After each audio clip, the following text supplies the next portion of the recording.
Muy buenas noches, amados hermanos. Damos gracias a Dios que nos ha dado la oportunidad de llegar a este momento en el que no solamente concluimos la lección número 12, reglas para la interpretación del lenguaje figurado, sino también donde concluimos ya nuestro curso Hermenéutica 1. Recuerde que Hermenéutica 1, todavía hay mucho que estudiar sobre hermenéutica, por ejemplo, entrar a lo que son ya las figuras del lenguaje. Hablamos de símil, metáfora, sinécdoque, metonimia, etcétera, ¿no? Y también tenemos que estudiar lenguaje profético, lenguaje simbólico, varias cosas que nos van a llevar también una serie de lecciones, pero ya será más adelante porque hoy concluimos la primera parte de nuestro curso, Hermenéutica, el método. Entonces, amados, sin más preámbulo, estamos listos para retomar entonces las reglas de la interpretación. La semana pasada hablamos acerca de la regla número 8 y estuvimos detenidos allí un tiempo porque esa regla nos dice que debemos recordar que las figuras no siempre se utilizan con el mismo significado. Entonces vimos como, por ejemplo, palabras como fuego pueden utilizarse, bueno, generalmente decíamos que fuego, tiene siempre una connotación negativa, aunque las consecuencias son las que cambian. Puede haber fuego para referirse a la condenación eterna, allí una consecuencia terrible, pero por otro lado puede hablarse del fuego que aunque nos haga pasar un mal rato, una experiencia lamentable, al final termina la experiencia fortaleciendo nuestra fe, nuestra confianza, nuestra dependencia en Dios. Entonces hay resultados positivos a pesar de que el medio sea un medio negativo, ¿no? Y hablamos de otros términos y otras palabras al final de este punto, de esta regla. Pues decíamos que incluso algunos escritores tienen algunas figuras favoritas y nosotros prácticamente ya cuando vemos que las utilizan tenemos una idea bastante clara de lo que quieren decir con ellas, porque ya estamos familiarizados con su manera de hablar o su manera de escribir. Y que también es cierto que un hombre inspirado a veces toma un lenguaje de otro hombre inspirado, por ejemplo, sobre todo el Nuevo Testamento, tomando algunas figuras del Antiguo Testamento. También hemos encontrado que las personas que en el Nuevo Testamento, bajo inspiración, toman figuras de otro escritor inspirado, lo hacen de una manera adecuada, porque tanto nos enseñan que algunas veces ellos pueden esclarecer más el significado de la figura que usó el profeta en la antigüedad, o al revés, pueden utilizarlo en el Nuevo Testamento de una manera que quizás no comprendamos del todo, pero que comparando esa figura con la de un antecesor de él en el Antiguo Testamento, podemos encontrar su significado más claro. Eso se puede dar, tanto que ayude uno anteriormente como que ayude el del Antiguo Testamento a aclarar el concepto en el Nuevo. Todo eso se puede dar. Sin embargo, más allá de eso, debemos ser muy cuidadosos de no forzar para que siempre las figuras signifiquen lo mismo, porque no va a suceder así. No todo el tiempo que se use la figura del fuego, la figura de la puerta, la figura de las ovejas, siempre va a significar lo mismo, no necesariamente. Bien, entonces hoy estamos listos para tratar las dos últimas reglas para interpretar el lenguaje figurado. La regla número 9, que es la que tenemos en pantalla, dice: las parábolas pueden explicar las parábolas. Hemos visto que cualquier figura de lenguaje puede ser explicada por el mismo autor que la utiliza o por cualquier otro autor inspirado, como acabamos de mencionar, mediante expresiones que estén en lenguaje literal. Cuando el autor de Hebreos, cuando el autor de Romanos, cuando el autor de Corintios utiliza una figura que también se utilizó en el Antiguo Testamento, pero la explica dentro de un contexto donde literalmente dice lo que es la idea que quiere transmitir, la enseñanza literal que deberían entender sus oyentes o sus lectores, que también somos nosotros, entonces allí llegamos a comprender mejor qué quiso decir el que primero utilizó esta figura. También hemos visto que una figura puede ser adoptada por otro escritor totalmente o en parte, y en esos casos, aquella figura que está libre de toda duda porque el contexto la aclara, nos puede arrojar luz sobre el significado de aquella cuyo sentido no estaba demasiado claro para nosotros. Ahora, la regla 9 lo que hace es llevar este concepto un poco más lejos y muestra que una figura puede explicar a otra. No el lenguaje literal de un autor explicar la figura del otro, no. La misma figura explicar a otra. Una figura retórica, una figura de lenguaje puede legítimamente ayudar en la interpretación de otra que no es tan clara para nosotros. Por ejemplo, en el primer versículo del capítulo 10 de Juan, el Salvador comienza una alegoría que cierra en el versículo 6. Dice este texto: el que no entra por la puerta en el redil de las ovejas, sino que sube por otra parte, ese es ladrón y salteador. En esta presenta la historia de un pastor fiel en toda su obra para ilustrar la relación que él tenía con ellos. Pero, ¿qué nos dice el versículo 6? Esta alegoría les dijo Jesús, pero ellos no entendieron qué era lo que les decía. Por lo tanto, comenzó otra alegoría para ayudarles a captar esta idea. Esta vez, toma la puerta o el espacio abierto de un redil para asegurarles que su ayuda y protección eran diferentes. Esto lo leemos en los versículos 7 hasta el 18 de este capítulo 10 de Juan. Entonces, una de estas figuras, en este caso, la parábola que va a utilizar o la figura retórica que va a utilizar, va a ayudar a la otra en el significado que sus oyentes, incluso los de ese momento, no habían podido entender. También tenemos, hermanos, en Mateo, capítulo 13, que hay 7 parábolas con el propósito de hacer que los discípulos, que nosotros, pero sobre todo ellos en el primer siglo, comprendieran la naturaleza del reino de Cristo. Este es un gran número de parábolas para tratar un solo tema y sin embargo a esa lista de 7 parábolas, Lucas y Marcos le agregan 3 más. No todas cubren exactamente el mismo punto y sin embargo todas fueron empleadas para ayudar a comprender las cosas concernientes al reino de Dios. Y muchos de los mismos puntos sí fueron tratados varias veces en todas estas parábolas. Cristo tenía la intención de eliminar un error fundamental que había en sus discípulos y que había también en la multitud. Ellos suponían que cuando el reino del Mesías, del ungido, llegara, sería como los otros grandes reinos del mundo, sería temporal y por lo tanto que vendría de la misma manera que ellos. Pero él quería que supieran que esa no era la naturaleza de su reino y que no vendría con un ejército, no vendría conquistando militarmente a sus enemigos, no vendría para establecer un trono literal, no vendría para expandirse como un imperio en el mundo, sino mediante el poder de la verdad, sembrando la verdad en los corazones de los hombres, lo cual haría que ellos se sujetaran de manera voluntaria a él. Hoy sabemos que el Señor hizo esto a través de la revelación del Evangelio. Hoy sabemos que el reino de Cristo es un reino espiritual que nada tiene que ver con las características de los gobernantes o sistemas de gobierno de nuestra época, ni mucho menos con la de aquellos años, pero que en realidad es una organización espiritual que se gobierna por una ley espiritual que tiene objetivos espirituales, que como decíamos y repetíamos en una y otra ocasión en esta y en otras lecciones, nosotros debemos disasociar lo que es el lugar donde nos reunimos con la iglesia, el lugar donde nos reunimos con el territorio del reino de Cristo, porque es que el territorio del reino de Cristo es todo el mundo. Por eso él dice, id por todo el mundo y predicad el evangelio a toda criatura.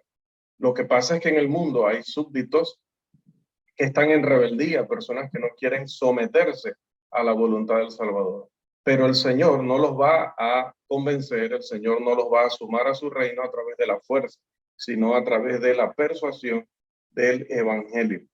No tengo ninguna duda de que varios de los dichos de Jesús, no solamente respecto al reino, sino a otras doctrinas en las que también había mucha confusión, se repitieron en muchos lugares con tal de que en diferentes situaciones, en diferentes contextos, en diferentes temas, nosotros pudiéramos ver las mismas expresiones o específicamente las mismas figuras hasta el punto de que, como decía al inicio de la lección, al verlas ya nos acostumbráramos a su significado o a su sentido. Incluso la oración que Jesús enseña a sus discípulos se repitió, y esto con el objetivo de que, tanto leyéndola en Lucas como leyéndola en Mateo, nosotros pudiéramos captar todo el peso, todo el importe de su significado. También, si avanzamos, encontramos que en Lucas, capítulo 15, hay 3 parábolas con el mismo mensaje, el mensaje de la moneda perdida, el mensaje de la oveja perdida, el mensaje del hijo perdido, que nosotros pues le llamamos el hijo pródigo, pero dentro del contexto de que viene hablando de lo mismo, pues le llamaríamos con más precisión la del hijo perdido. Él estuvo comiendo con publicanos y pecadores y los fariseos lo acusaron por ello.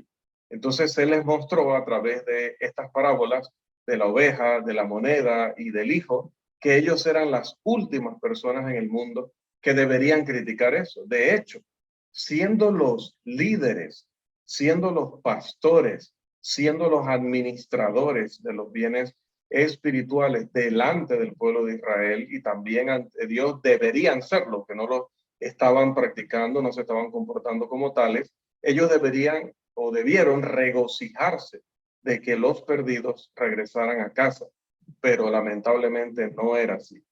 Entonces, el maestro dio varias parábolas sobre el tema de la perdición, de la restauración, como también dio muchas parábolas o muchas enseñanzas acerca de otros temas que tocaban grandes sensibilidades, grandes puntos en los que fallaba el liderazgo judío, pero también fallaba el pueblo en general. Por ejemplo, el tema del uso y abuso de las riquezas. Una de estas puede emplearse legítimamente en la interpretación de las otras. Podemos hablar, por ejemplo, de el rico necio que dice allá en Lucas 12:18. Vamos a ver si aquí lo tenemos en pantalla. Esto haré, derribaré mis graneros y los edificaré mayores, y allí guardaré todos mis frutos y mis bienes. Y diré a mi alma, alma, muchos bienes tienes guardados para muchos años. Repósate, come, bebe, regocíjate. Allí nos presenta la necesidad del insensato que planea su futuro como si esta vida fuera todo lo que hay para él. En la parábola del rico y Lázaro, no solamente tenemos la insensatez de dedicar la vida a la acumulación de riquezas, sino la influencia corruptora sobre la mente y el corazón que tienen las riquezas en el hombre, en la mayoría de los hombres. Aunque tienen fines diferentes a la vista, en varias características, estas parábolas son iguales y pueden prestar mucha ayuda, la una en la interpretación de las otras. Así que es importante, amados, que nosotros entonces leamos cuando vamos a estudiar un tema, y vamos a estudiarlo porque este tema contiene alguna de estas figuras, que busquemos a través de la concordancia, a través de nuestro estudio total del contexto, tanto el inmediato como el remoto, dentro del mismo libro, dentro de el Nuevo Testamento, dentro de todo lo que componen los libros de la Biblia. Busquemos si hay otra parábola, busquemos si hay otra figura que sea similar a la que nosotros estamos estudiando, a ver si ese uso que se da ya nos da luz sobre la que estamos estudiando. Generalmente lo vamos a buscar dentro del mismo expositor. Por ejemplo, lo que acabamos de hablar, todas estas parábolas las dice el mismo expositor, en este caso nuestro Señor Jesús. Pero también puede ser que las ha utilizado un autor que tiene varios libros, como el caso del apóstol Pablo, como el caso del apóstol Juan. Entonces, lo primero que tenemos que hacer es ver si dentro del mismo libro, donde está el pasaje que estudiamos, donde está la parábola que estudiamos, se encuentra otra que presente otro aspecto, pero que lleve el mismo propósito o lleve en términos generales el mismo tema. Si no lo encontramos allí, buscar en otro libro de ese mismo autor. Si no lo encontramos allí, buscar entonces en el resto de la Biblia. Pero generalmente cuando la encontremos, veremos que será de gran ayuda en nuestro trabajo de interpretación. Pasamos entonces, hermanos, a la última, y es la regla número 10. La regla número 10 dice: el tipo y el antitipo están frecuentemente ambos a la vista al mismo tiempo. Bien, recordemos lo que hemos dicho sobre el tipo y el antitipo, aunque no he profundizado en ello porque no hemos entrado al curso que lo explica y que da todos los ejemplos habidos en el Antiguo y que le corresponden en el Nuevo Testamento. Pero dicho de una manera muy simple, para poder entrar al contenido de la ley, recuerden que un tipo puede ser un evento, puede ser un objeto, puede ser una persona que hay en el Antiguo Testamento que representa a una persona, a una cosa o a un evento en el Nuevo Testamento. Y con el Nuevo Testamento incluso queremos abarcar no solo el primer siglo, no solo el tiempo en el que se estuvo revelando el contenido del Nuevo Testamento, sino todo el periodo del Evangelio, que es desde el momento en que entra en vigencia como ley hasta nuestros días y hasta el fin del mundo. Bien, entonces eso es el tipo, ¿no? Una persona, una cosa, un acontecimiento del Antiguo Testamento que simplemente estaba representando algo que habría en el Nuevo y que iba a ser superior a lo que había en el Antiguo Testamento. Por ejemplo, si Moisés como profeta era tipo de Cristo, Cristo es el antitipo. Aquí anti no lo utilizamos en un sentido negativo. Esto es importante, ¿sí? Antitipo no significa que es un tipo que contradice al primer tipo. No. Antitipo ahí es que está el tipo y está, por decirlo así, el otro lado de la moneda. O sea, aquí veíamos algo y lo entendíamos en su momento como un personaje importante del Antiguo Testamento, todo aquello, todo lo que hizo, sus obras y todo. Pero luego el Nuevo Testamento viene y nos dice, mira, esta persona realizó funciones o tuvo un papel que en realidad tiene su, por decirlo así, su nivel superior en el Nuevo Testamento a través de otro personaje que de por sí es superior al primero. Decía, por ejemplo, Moisés. Moisés era el más grande profeta, pero Moisés es el tipo del más grande de todos los profetas, incluyendo a Moisés. Y ese es nuestro Señor Jesús. Y así, muchas situaciones que vemos en el Antiguo, la vamos a ver en el Nuevo, pero en el Nuevo se va a presentar lo superior, porque muchas veces el Antiguo se va a quedar solamente en un ámbito personal y particular, y en el Nuevo vamos entonces a hablar de que muchas veces esa figura o ese tipo apuntaba al creador de todas las cosas o apuntaba a cosas celestiales y espirituales más importantes, mucho más importantes que las del Antiguo Testamento. Entonces, allí, tomando esa explicación, que espero pues que la tengamos clara, el tipo y el antitipo, generalmente, o no generalmente, muy frecuentemente el autor en el Antiguo Testamento a veces está hablando y él habla del tipo y en el mismo escrito también habla del antitipo. No solamente pasa, como mencionaba lo de Moisés, que él está hablando allí y de pronto no se habla de Cristo, pero el mismo Moisés dice, el Señor les levantará un profeta como yo. Mire, ahí literalmente el tipo Moisés y el tipo en el sentido hermenéutico está hablando del antitipo, ¿sí? Yo soy profeta, pero vendrá uno que es superior a mí. Y así como hoy me tienen que escuchar a mí, si no son desarraigados del campamento, así el que no escuche al profeta que Dios levantará, también este va a ser desarraigado o expulsado del pueblo de Dios. Entonces, es común decir que un tipo puede ser tratado por un autor en el Antiguo Testamento y allí mismo habla acerca de el cumplimiento de la otra parte que tenemos en el nuevo. Sí, hermano. Es común decir que un tipo está compuesto de cosas materiales y el antitipo es siempre una idea o hecho espiritual. Por ejemplo, la unción con aceite prefiguraba la unción del Espíritu Santo, la unción del profeta, del sacerdote, del rey, desde la era patriarcal y en los tiempos de la ley mosaica o de los judíos, hablaba de aquel que sería nuestro profeta, nuestro sacerdote y nuestro rey. Mire que en el Antiguo Testamento, pues varios fueron ungidos como profetas, varios fueron ungidos como sacerdotes, varios fueron ungidos como rey. Mire esto tan curioso del tipo y el antitipo. Pero Cristo cumple esos tres aspectos él solito. La unción que se le daba a ellos es la unción que se le da a Cristo de manera espiritual para realizar estas tres funciones.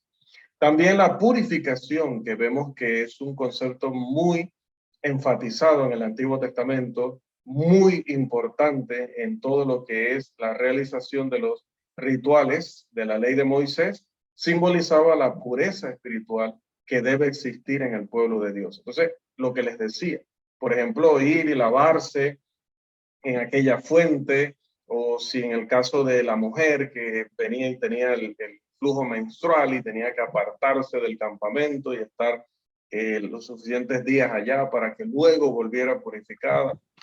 En realidad estamos hablando de cosas que son inferiores a su antitipo, porque no podemos comparar la pureza física de una mujer en cuanto a quedar ya libre del flujo mensual con hablar de la pureza de vida que debe llevar en santidad el cristiano en nuestros días. Ahí se ilustra muy perfectamente, ¿no?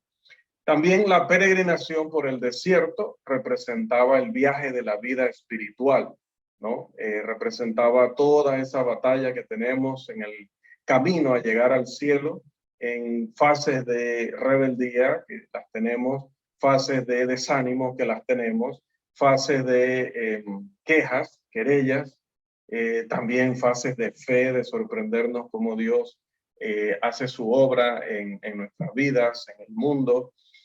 Todas esas cosas que vivió Israel, terminamos viviéndolas nosotros también, ¿no? Esto lo diría también el apóstol Pablo allá en Primera de Corintios capítulo 10, que esas cosas le sucedieron a ellos como ejemplo para nosotros, porque muchas veces vivimos precisamente etapas o escenas similares en nuestra vida espiritual, con nuestros peligros, trabajos y pruebas que tanto tenemos que enfrentar y que cada uno de nosotros reacciona de manera diferente, crece de manera diferente y bueno, como ellos también algunos no llegamos a el objetivo. El río Jordán les enseñaba la muerte que debían experimentar antes de entrar a la tierra prometida.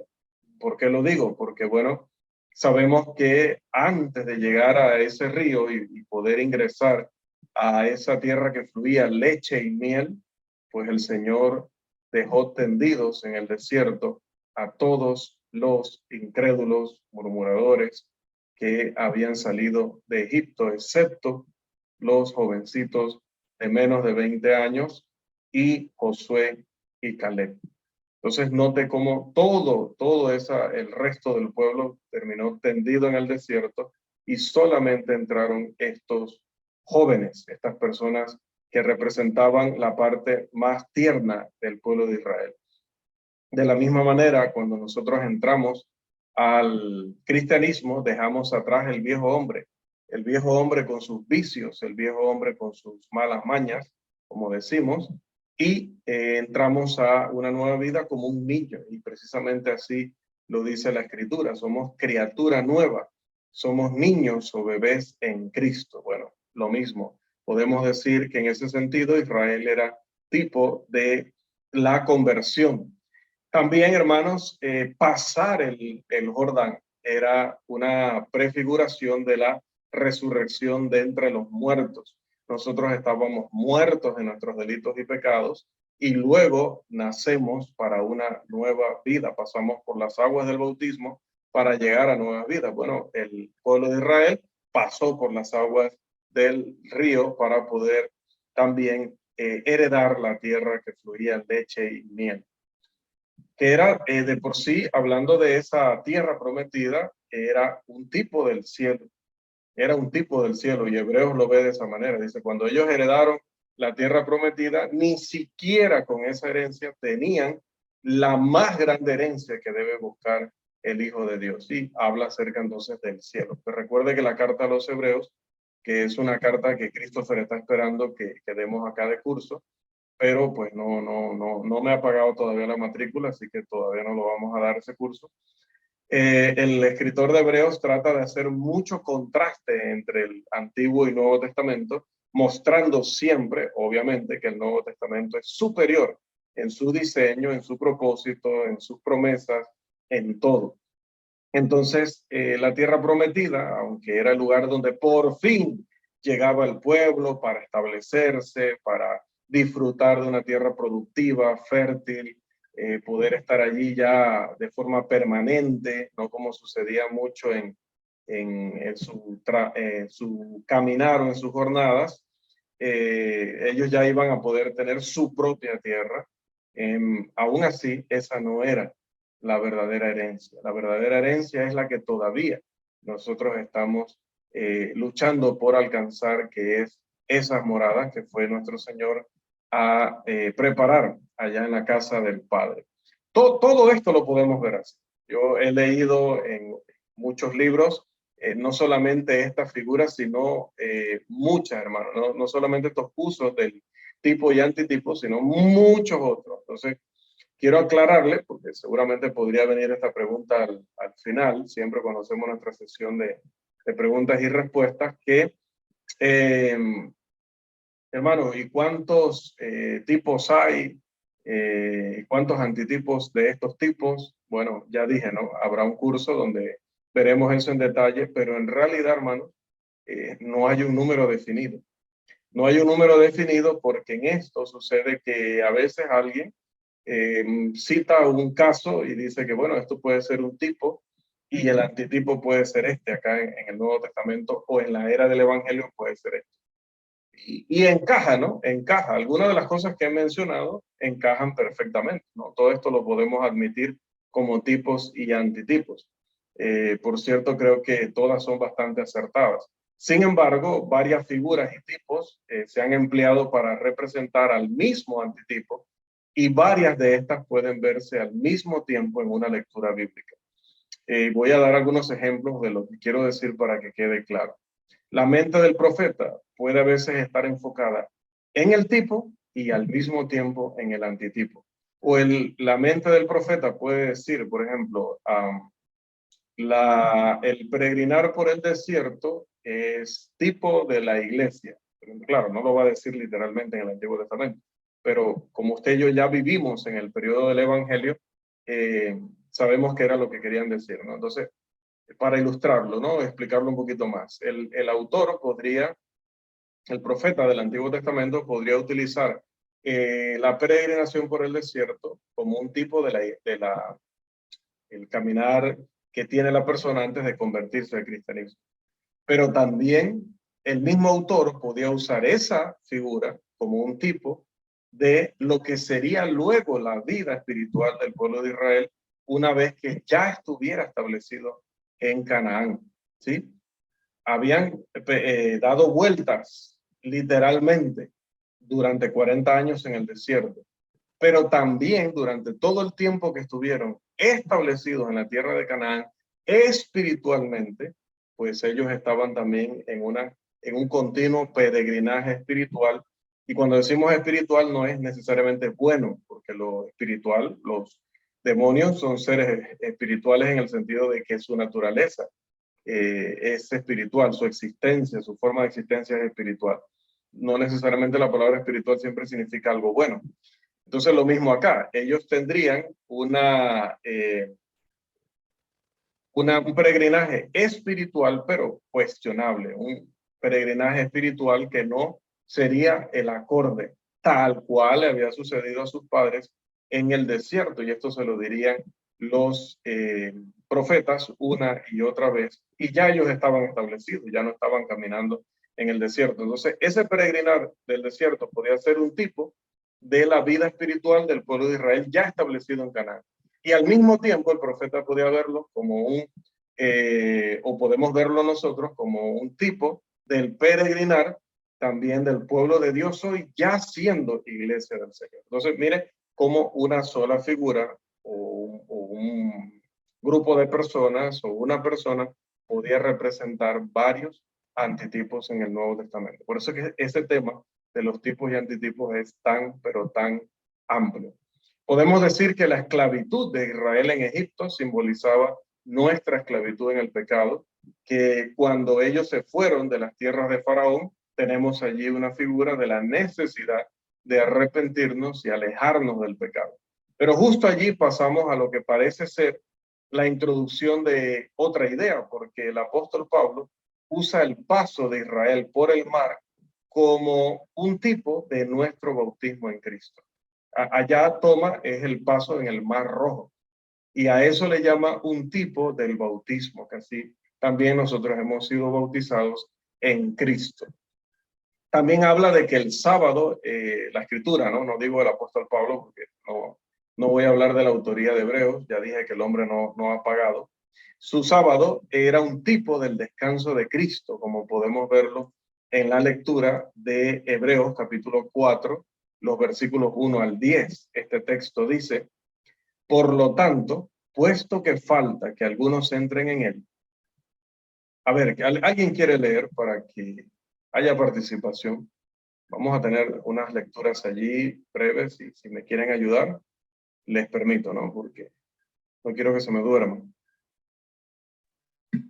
Amén. ¿Ya? Adelante.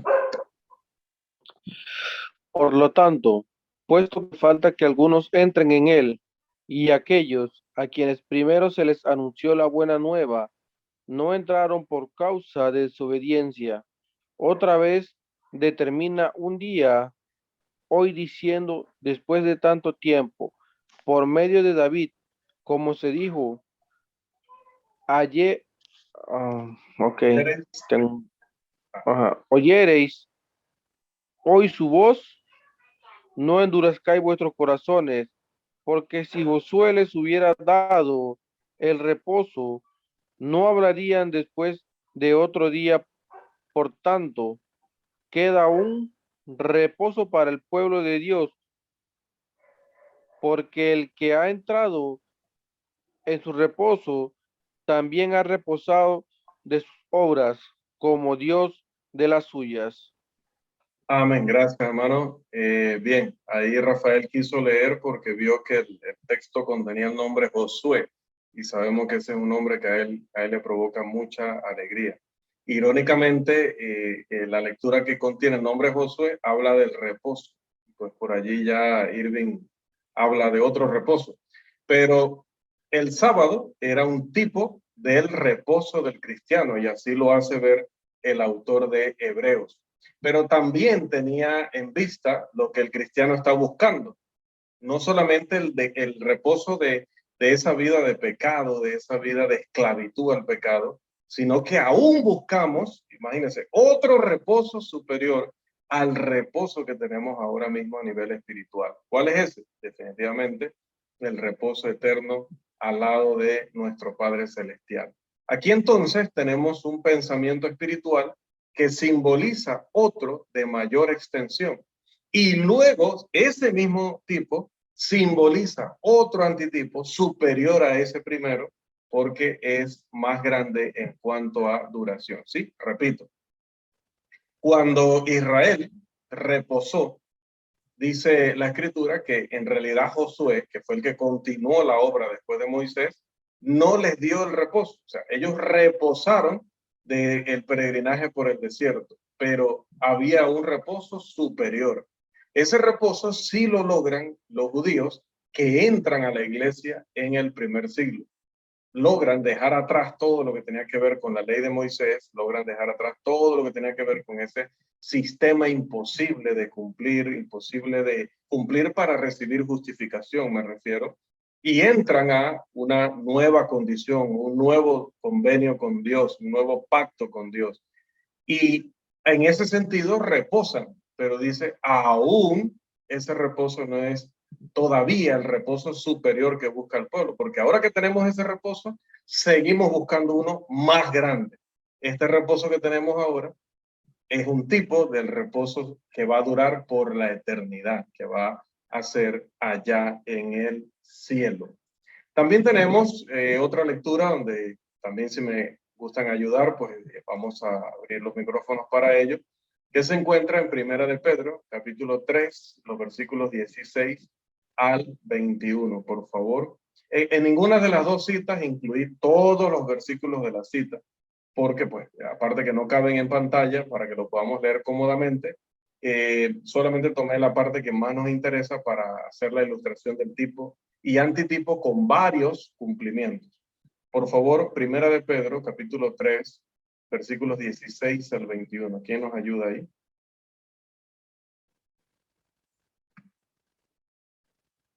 A ver.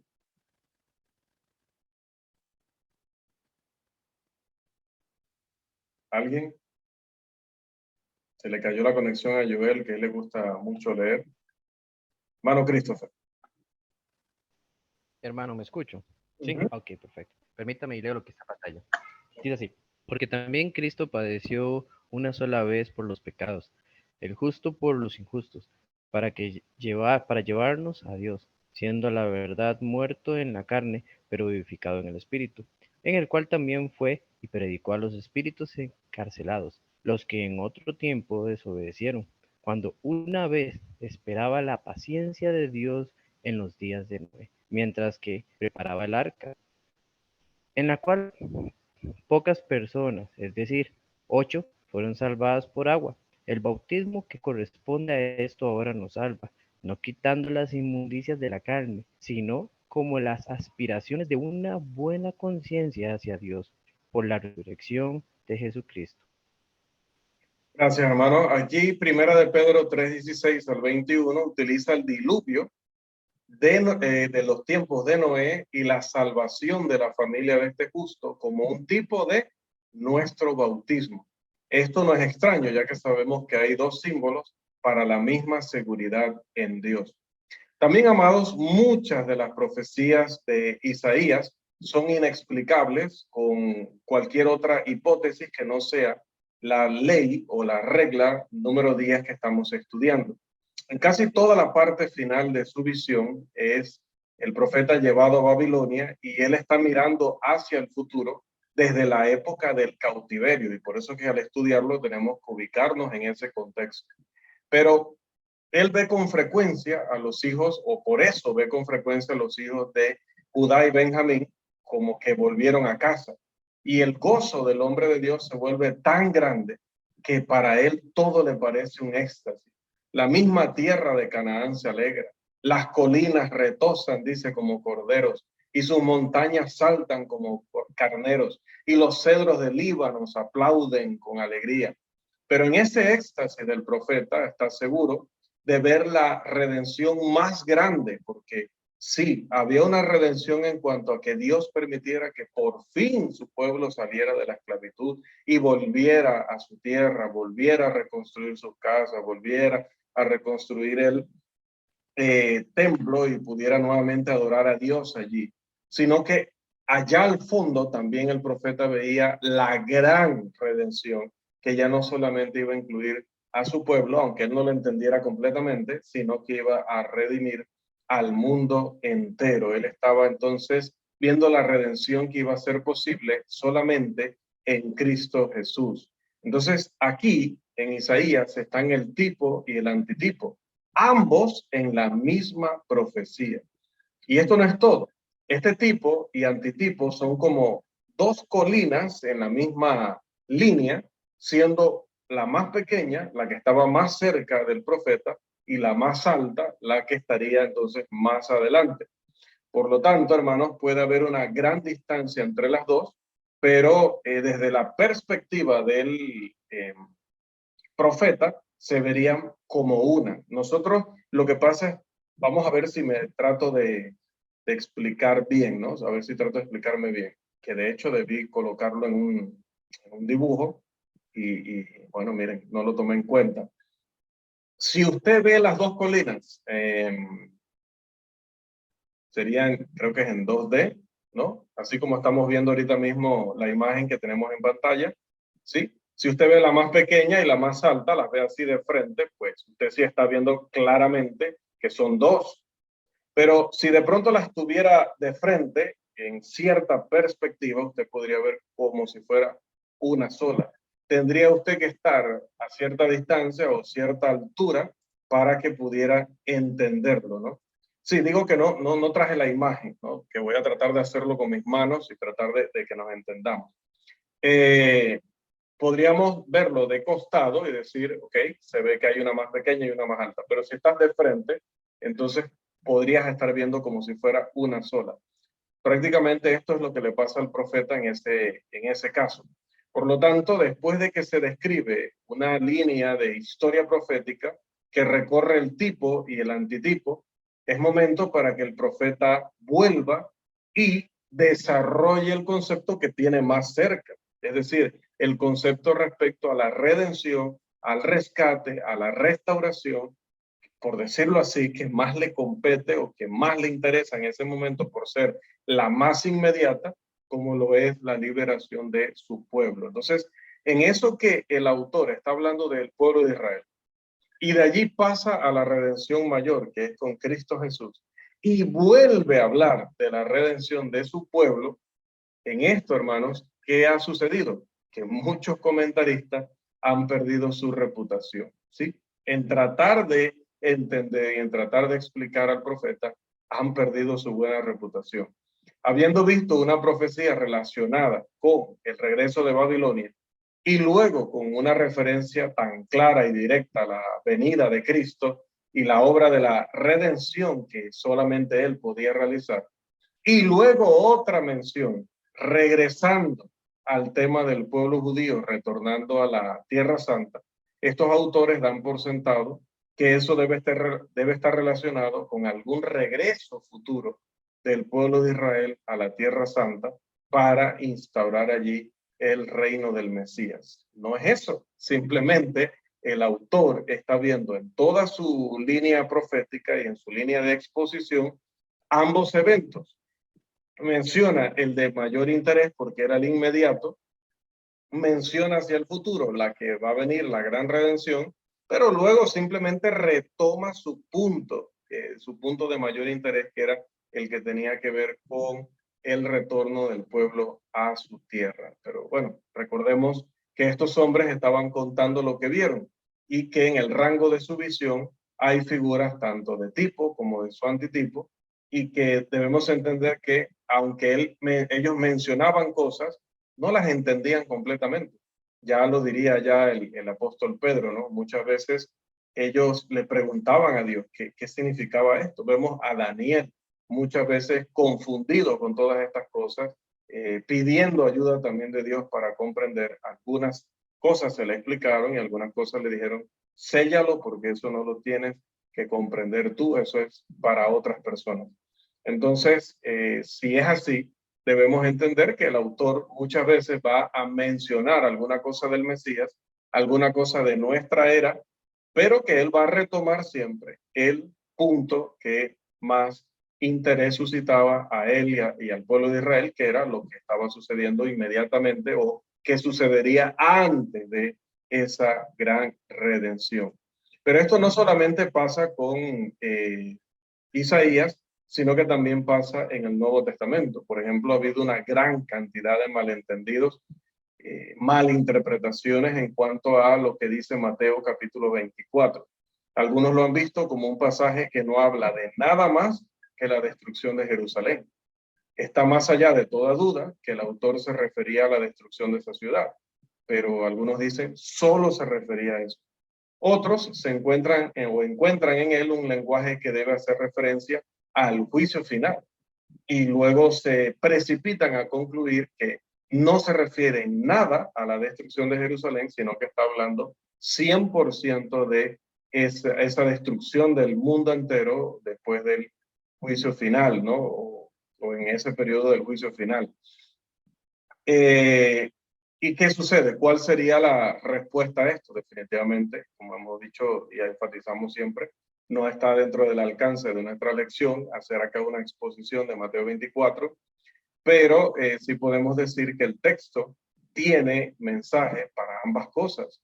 Encontramos que en el lenguaje del pasaje el maestro tiene en vista la destrucción de Jerusalén como tema principal, pero no podemos negar que los dos acontecimientos encajan perfectamente en gran parte o en pasajes clave de esta lectura. Por lo tanto, aunque ciertamente el pasaje se refiere a la destrucción de Jerusalén, algunas de las cosas que dice allí no podemos negar que sí tienen que ver con el fin del mundo, porque elementos que hay en la destrucción de Jerusalén podían servir como tipo y el fin del mundo, el antitipo de estos.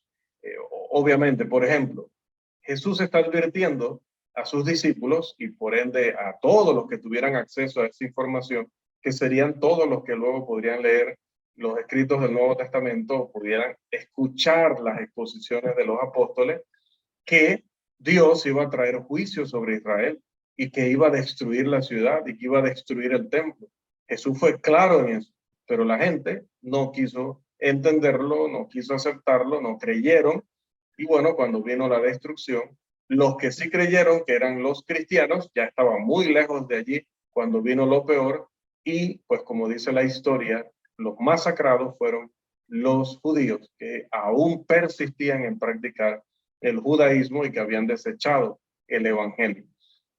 Asimismo, hoy nosotros estamos predicando, estamos enseñando, advirtiendo a la gente acerca del juicio final, acerca de la destrucción del mundo entero, y la gente no quiere creer, la gente no quiere aceptar. Y bueno, cuando venga el fin, otra vez va a suceder lo mismo. El Señor va a rescatar a sus hijos y la perdición eterna va a venir para todos aquellos que persistieron en sus tradiciones, en sus religiones falsas, en su ateísmo, en su agnosticismo, etcétera. Entonces, sí, está hablando de la destrucción de Jerusalén, pero no podemos negar que gran parte del lenguaje, o como decía, partes muy importantes del lenguaje utilizado, se puede aplicar de manera correcta, de manera adecuada a lo que es el fin del mundo. Y bueno, hermanos, hablando de fin, pues aquí termina precisamente este punto, esta lección de las reglas para la interpretación del lenguaje figurado. Y aquí termina también la primera parte de nuestro curso Hermenéutica, el método. Así que por un tiempo, pues hasta aquí, dejamos hermenéutica hasta que más adelante retomemos para ir, como mencionaba al inicio, a la segunda parte que también tiene muchas cosas interesantes y donde vamos a entrar, como hemos terminado esta parte, directamente a los textos. Así que va a ser también muy importante, muy vital en nuestra labor como cristianos, en nuestra labor como maestros. Amados, si nosotros tomamos este curso, ya lo decía y tengo que recalcarlo hoy, y lo archivamos y no lo revisamos cada vez que nosotros vamos a estudiar la Biblia para poder enseñar, hermanos, hemos perdido el tiempo. Hemos perdido el tiempo. Este curso no puede ser un curso de archivar, no puede ser un curso de guardar en nuestro escritorio y seguir atravesando la Biblia, decía, ¿no? Como quien pasa un lote vacío, ¿no? Como quien pasa por la selva y se mete por cualquier lugar y sale por cualquier lugar, ¿no?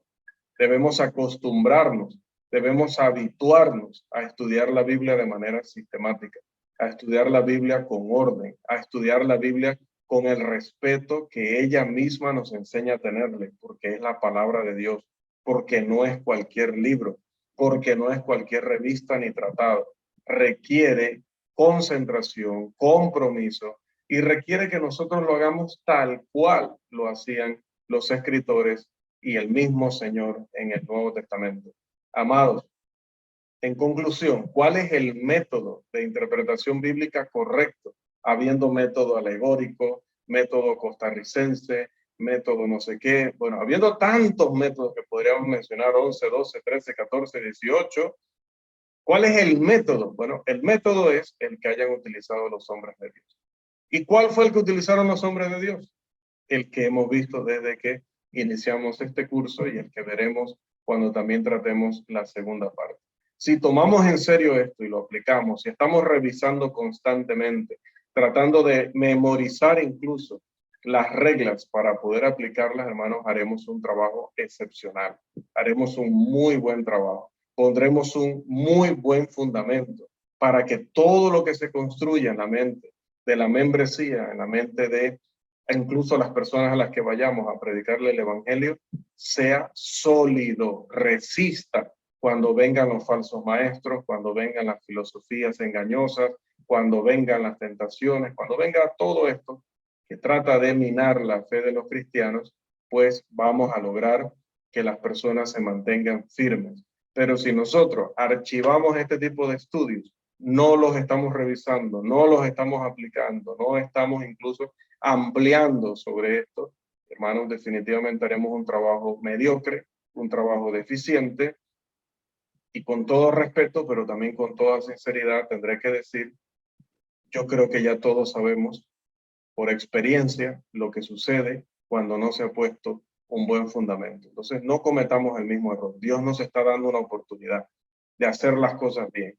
Dios nos está dando la oportunidad de darle un giro a nuestra región y poder hacer las cosas mejor. Que los hermanos al inicio se esforzaron, predicaron el evangelio, enseñaron de corazón. Amén. Amén. Pero en lo que ellos hayan sido deficientes, nosotros tenemos que hacerlo mejor, porque siempre se puede hacer mejor. Recuerden lo que les digo. Yo puedo dar este curso el próximo año a otro grupo y debo hacerlo mejor. Debo buscar mejores herramientas, debo buscar mejores ilustraciones, debo buscar la forma de hacerlo de una manera que edifique más, que alcance a más personas, que beneficie más. Y así debe ser en todo, hermano. Nunca conformarnos, nunca conformarnos. Me gustó mucho, siempre lo digo, cuando trabajé, ya iba a decir el nombre de la empresa, pero creo que los que me tratan mucho a nivel personal saben a qué empresa me refiero. Aprendí mucho allí y yo no dejo de repetirlo, no dejo de agradecerlo. A nosotros cada año nos decían cómo, creo que muchas empresas lo hacen, ¿no? Pero por lo menos yo lo aprendí allí, cómo nos fue el año pasado para esta misma fecha.